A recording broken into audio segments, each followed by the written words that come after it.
अस्सलाम वालेकुम दोस्तों, मेरा नाम डॉक्टर अली असगर है और आज की इस वीडियो में हम डिस्कस करने जा रहे हैं course planning of second year physics. Second year physics की कोर्स प्लानिंग को हम बाकायदा डिस्कस करने जा रहे हैं और इस प्लानिंग का मकसद ये होता है कि आपने देखा होगा कि अक्सर स्टूडेंट जो है वो पूरा साल मेहनत करते हैं और मेहनत करने के बाद उनका शिकवा ये होता है कि सर मेहनत तो बहुत की थी लेकिन मेरी परसेंटेज अच्छी नहीं आई। लेकिन आपने देखा होगा कुछ ऐसे स्टूडेंट होते हैं जो मेहनत करते हैं, इसमें कोई शक नहीं, और मेहनत के साथ उनकी परसेंटेज भी बहुत अच्छी आ जाती है। तो क्या फ़र्क है एक ऐसे स्टूडेंट में जो पूरा साल मेहनत करता है और अच्छा रिजल्ट नहीं ले आता, और एक ऐसा स्टूडेंट जो पूरा साल मेहनत करता है और मेहनत के साथ साथ एक बहुत अच्छी परसेंटेज लाने में कामयाब हो जाता है। तो आज की इस वीडियो में हम आपको थोड़ा सा कोर्स आउटलाइन के बारे में बताएंगे और स्मार्ट स्टडी के बारे में बताएंगे कि किस तरीके से स्मार्ट स्टडी की जाती है।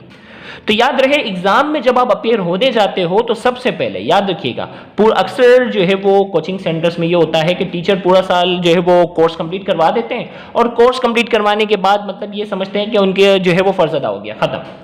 लेकिन मैं समझता हूं कि कोर्स को शुरू करने से पहले ही उनको बता दिया जाए कि बेटा आपको जिस पेपर में आप अपेयर होने जाएंगे उस पेपर का अंदाज क्या होगा, ताकि आप का जो अंदाज हो समझने का, पेपर की तैयारी का अंदाज हो, वो आप हर वक्त जो है वो उस एग्जामिनेशन पैटर्न को अपने जहन में रखें।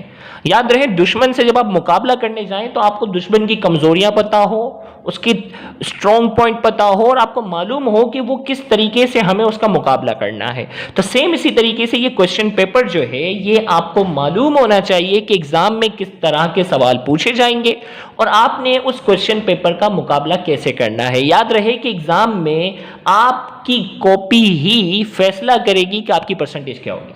बेशक आपके पास नॉलेज बहुत ही ज्यादा क्यों ना हो, लेकिन अगर आप एग्जाम में अच्छे तरीके से परफॉर्मेंस नहीं दे पाते तो आपकी वो पूरे साल की मेहनत जो होती है वो जाया हो जाती है।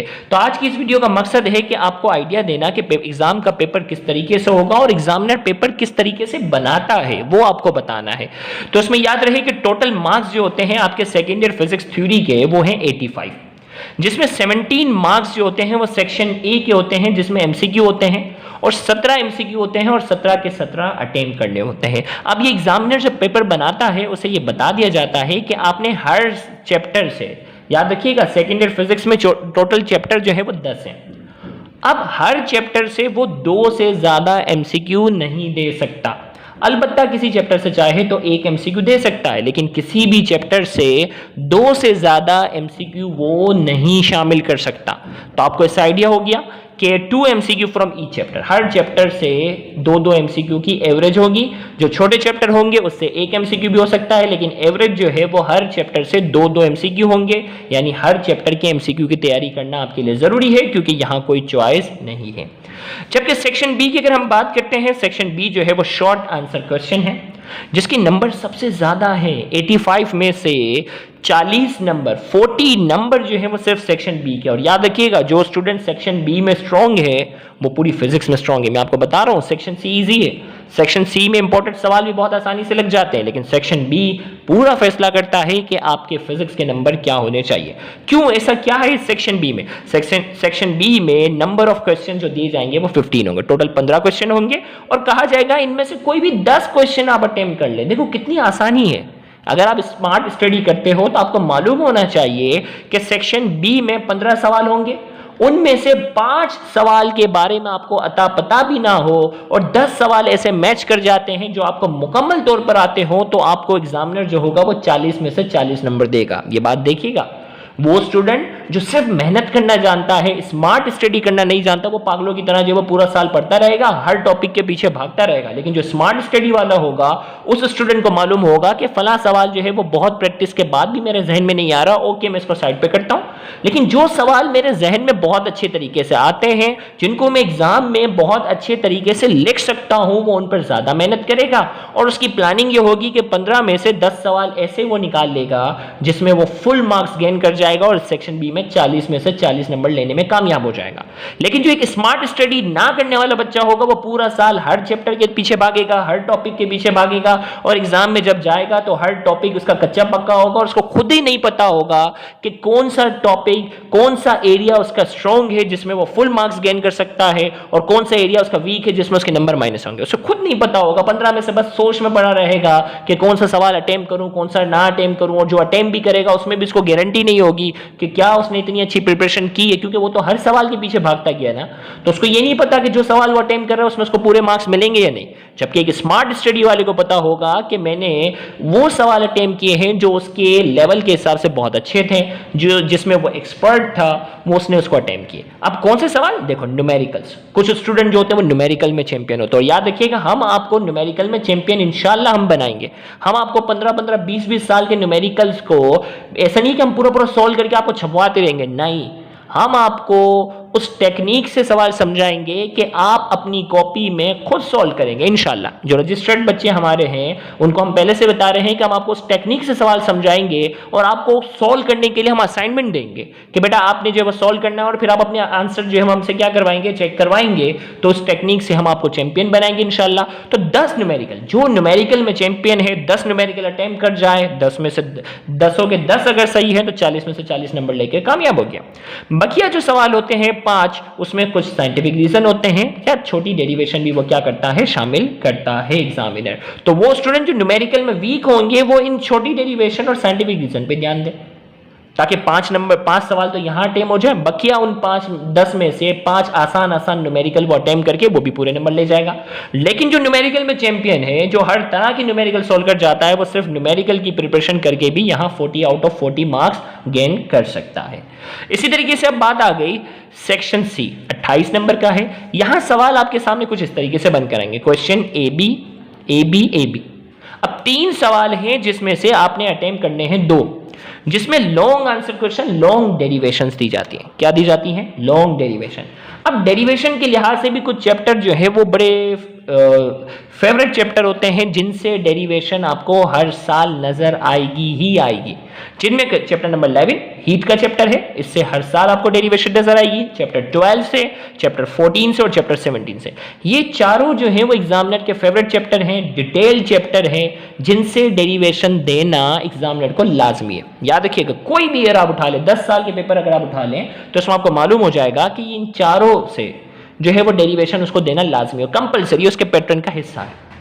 बकिया जो है चैप्टर 20, 2 ही टॉपिक होते हैं, Wilson cloud chamber, Geiger counter. एक साल विल्सन क्लाउड चैम्बर आता है, अगले साल गीगर काउंटर आता है। आप पूरे 10 ईयर 5 ईयर में देखते रहेंगे, ये सिलसिला चलता जाता है। तो चैप्टर 20 से एक लॉन्ग क्वेश्चन के होते हैं, और बकिया जो है या तो चैप्टर 15 से कोई लॉन्ग क्वेश्चन होता है या चैप्टर 16 से होता है, या कभी कभार ऐसा भी देखा गया है कि 11 से वो 2 डेरिवेशंस भी दे सकता है, या 14 से वो 2 डेरिवेशन दे सकता है, ऐसा मुमकिन है। लेकिन ये चैप्टर्स वो हैं जो लॉन्ग डेरिवेशन के लिहाज से बहुत ज्यादा फेवरेट हैं।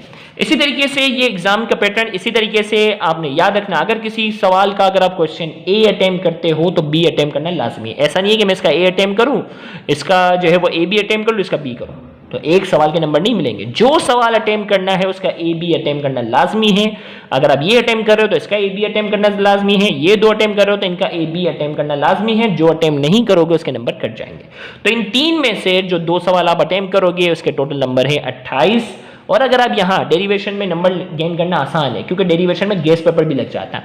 यहाँ न्यूमेरिकल की अगर प्रैक्टिस आपने अच्छी कर ली, यहाँ 40 में से 40 नंबर ले लिए, और एमसीक्यू में चैंपियन हम आपको बनाएंगे, हम आपको प्रैक्टिस करवाएंगे, इतने एमसीक्यू की प्रैक्टिस करवाएंगे कि इंशाल्लाह आपको हर टॉपिक का एमसीक्यू किस तरीके से इंटर लेवल पर पूछा जाता है इंशाल्लाह उसकी तैयारी हो चुकी होगी।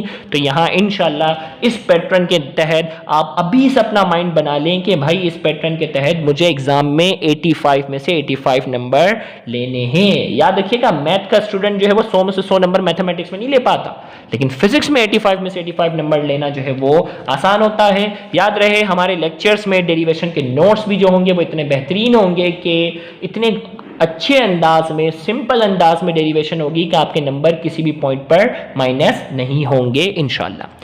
अब जो है वो थोड़ा सा हम आपको कोर्स आउटलाइन बता रहे हैं कि सेकेंड ईयर फिजिक्स में, गौर से सुनिएगा, टोटल नंबर ऑफ चैप्टर्स आपके जो सेकेंड ईयर फिजिक्स में है वो 10 हैं। जिसमें पहला ही चैप्टर आपका जो होगा वो चैप्टर 11 होगा हीट का, क्योंकि शुरुआत के 10 चैप्टर आप फर्स्ट ईयर फिजिक्स में पढ़ चुके हैं। पहला हीट का चैप्टर होगा और हीट के बाद 12, 13, 14, 15, 16 ये वाला जो पूरा पोर्शन जो है वो इलेक्ट्रिसिटी का, इलेक्ट्रॉनिक्स का पूरा ये चैप्टर होगा। इलेक्ट्रिसिटी से रिलेटेड सारी चीजें होंगी, जिसमें चैप्टर 12 इलेक्ट्रोस्टैटिक्स के बारे में, जिसमें चार्ज रेस्ट में होता है उसके बारे में पढ़ा जाएगा।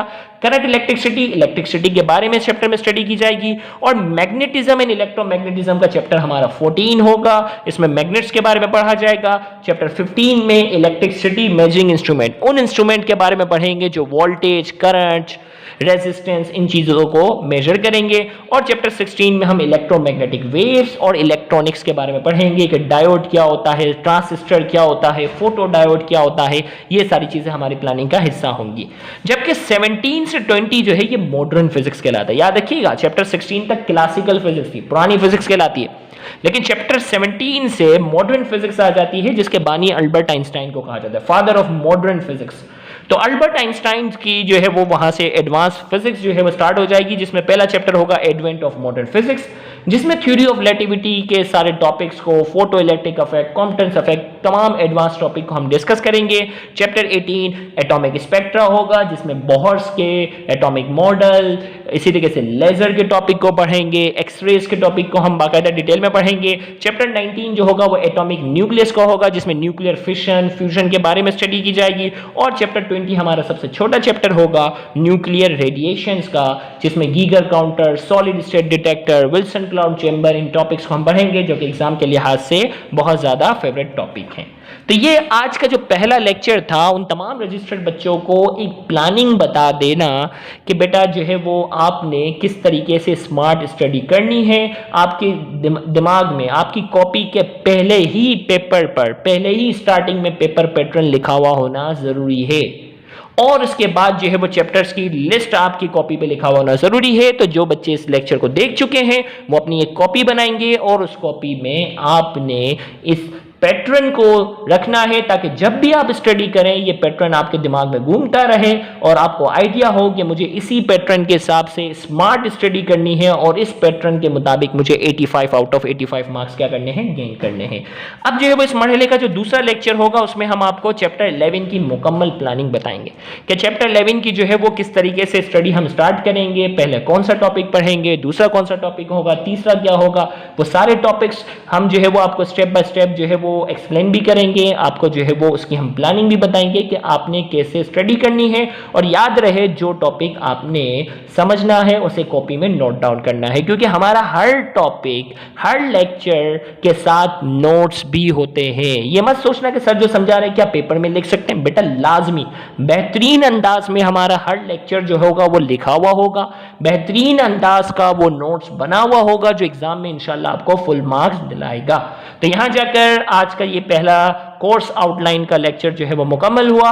अगर आपको हमारा ये लेक्चर समझ में आया है, और याद रखिएगा जितने भी रजिस्टर्ड स्टूडेंट हैं वो तमाम के तमाम इस वीडियो के नीचे प्रेजेंट लिखेंगे, ताकि मुझे आइडिया हो जाए कि आपने प्लानिंग वाला ये लेक्चर जो है वो अच्छे से सुन लिया है, ताकि हम अगले लेक्चर से पहले मुझे आइडिया हो कि कितने स्टूडेंट जो है अब तक प्रेजेंट जो है लगा चुके हैं। तो आपने कमेंट में अपनी प्रेजेंट जो है वो लाजमी मार्क करनी है। वीडियो को अगर अच्छी लग रही है तो आप लाइक भी कर सकते हैं। Thank you very much. Allah Hafiz.